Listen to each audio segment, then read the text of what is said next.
भारत माता की, भारत माता की, भारत माता की। और 1200 वर और वधू के साथ आए हुए उनके परिवार के सभी सदस्यगण, उपस्थित बहनों और भाइयों, एक साथ 1209 युवक और युवतियां वैवाहिक जीवन के साथ बन करके एक नए जीवन में प्रवेश कर रहे हैं। और ये हम सबका सौभाग्य है कि मुझे भी और सभी माननीय जनप्रतिनिधियों को भी इस पावन आयोजन में सहभागी बनने का अवसर प्राप्त हो रहा है। मैं इस अवसर पर मुख्यमंत्री सामूहिक विवाह योजना के साथ जुड़ने वाले इन सभी 1209 दंपतियों को, उनके परिवार के सभी सदस्यों को हृदय से बधाई देता हूं। हमारे लिए यह आयोजन इसलिए भी महत्वपूर्ण है कि यह आयोजन एक तो सामाजिक समता का प्रतीक है। 1200 जोड़े हैं, इतना सामूहिक समारोह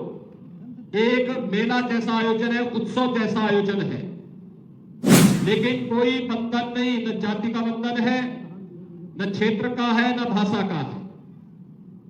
किसी भी प्रकार का मत और मजहब का बंधन भी नहीं। हिंदू सनातन धर्म की परंपरा या आर्य समाज की पद्धति के अनुसार वैवाहिक कार्यक्रम में जुड़ रहे हैं। मुस्लिम अपने मजहब के अनुसार और कार्यक्रमों के साथ जुड़ रहे हैं। अन्य मतावलंबी भी अपने अपने मत और अपने अपने इच्छा के अनुसार इस पावन आयोजन के साथ सहभागी बन रहे हैं। दूसरा, समाज का एक तो बहुत बड़ी विकृति है दहेज प्रथा, उस पर भी ये प्रहार है। याद रखना, दहेज के कारण बहुत बार बहुत सारी कन्याएं वैवाहिक बंधन से नहीं जुड़ पाती है, और सरकार ने इसलिए निर्णय लिया कि हम समाज की उन सभी कुरीतियों के खिलाफ लड़ेंगे, चाहे वह बाल विवाह हो, चाहे वह छुआछूत और अस्पृश्यता के खिलाफ अभियान हो, चाहे वह दहेज प्रथा हो। इन सब के खिलाफ यह एक लड़ाई होगी। और मुझे बताते हुए प्रसन्नता है कि हम लोगों ने इस सत्र के पहले तक 3,84,000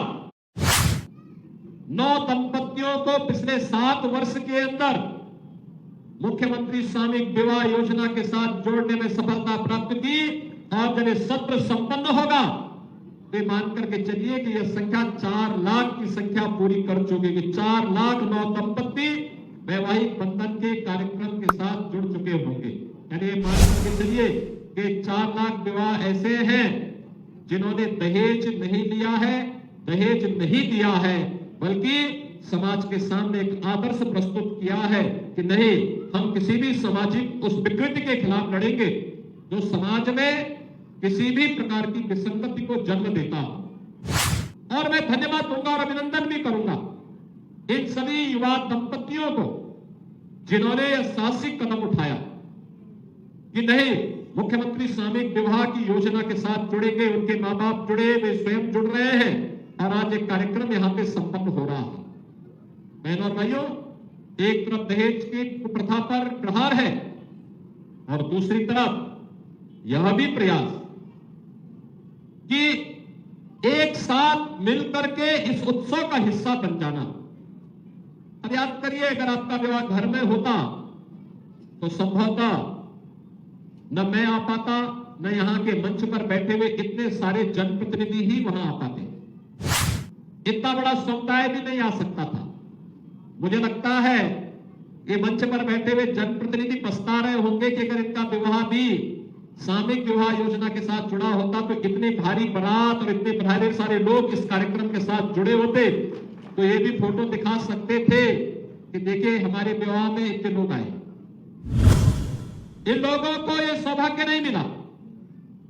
लेकिन आप सब सौभाग्यशाली है कि हम लोग इस कार्यक्रम में आपके इस आयोजन के साथ जुड़ रहे हैं, जिसका निमंत्रण स्वयं जिला प्रशासन वितरित कर रहा हो और आपके साथ सहभागी बनने का यह अवसर हमें प्राप्त हो रहा है कि हम लोग इस आयोजन के साथ जुड़ करके समाज के इस पवित्र कार्यक्रम को आगे बढ़ाने में अपना योगदान दे रहे हैं। बहन और भाइयों, जब अच्छी सरकारें आती हैं, ऐसा ही अच्छा कार्य होता है, ऐसा ही अच्छा अभियान चलता है। याद करिए 2014 में जब मोदी जी देश के प्रधानमंत्री बने, उन्होंने देश के अंदर अच्छे कार्यों की एक पूरी श्रृंखला खड़ी की और उसमें खास तौर पर महिलाओं के लिए बेटी बचाओ बेटी पढ़ाओ का कार्यक्रम रहा हो या फिर बेटियों को स्नातक तक की शिक्षा उपलब्ध करवाने के कार्यक्रम को प्राथमिकता के आधार पर आगे बढ़ाने का, चाहे वह हर घर में नारी गौरव के प्रतीक शौचालय उपलब्ध करवाने का रहा हो या जिन घरों में रसोई गैस के कनेक्शन नहीं थे उन लोगों को उज्ज्वला योजना में रसोई गैस का सिलेंडर उपलब्ध करवाने के कार्यक्रम को, जिन लोगों को राशन की सुविधा नहीं मिल पाती थी उन्हें फ्री में राशन की सुविधा उपलब्ध कराने का कार्यक्रम, या जिनके पास आवास नहीं था उन्हें आवास देने का कार्यक्रम, जो लोग बीमारी का उपचार कराने की बजाय भटकते थे उनके लिए 5 लाख रुपए का उपचार का आयुष्मान भारत की सुविधा। और अब तो यह भी आदेश हो गया है कि 70 वर्ष से ऊपर का कोई व्यक्ति, जाति का बंधन नहीं, क्षेत्र का बंधन नहीं, भाषा का बंधन नहीं, मत और मजहब का बंधन नहीं, आय का बंधन नहीं, कोई भी व्यक्ति होगा 70 वर्ष से ऊपर का कोई भी व्यक्ति हर वर्ष 5 लाख रुपए की फ्री में उपचार की व्यवस्था किसी भी पैनल हॉस्पिटल में जाके करवा सकता है। ये सुविधा हर गरीब के लिए, समाज के हर व्यक्ति के लिए उपलब्ध कराई गई है। बहनों और भाइयों, याद करिए पहले घरों में शौचालय नहीं हुआ करते थे, गांव के रास्ते गलियां गंदी होती थी, बदनामी गांव की होती थी, नारी गर्मा पर आंच आती थी, घरों में रसोई गैस के कनेक्शन न होने के कारण कोयला में या लकड़ी में भोजन बनाना पड़ता था। उस धुएं से कितना खतरनाक जहरीला गैस निकलता था कि उस समय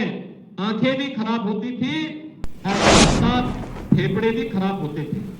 लेकिन आज ग्रीन एंड क्लीन एनर्जी के लिए रसोई गैस का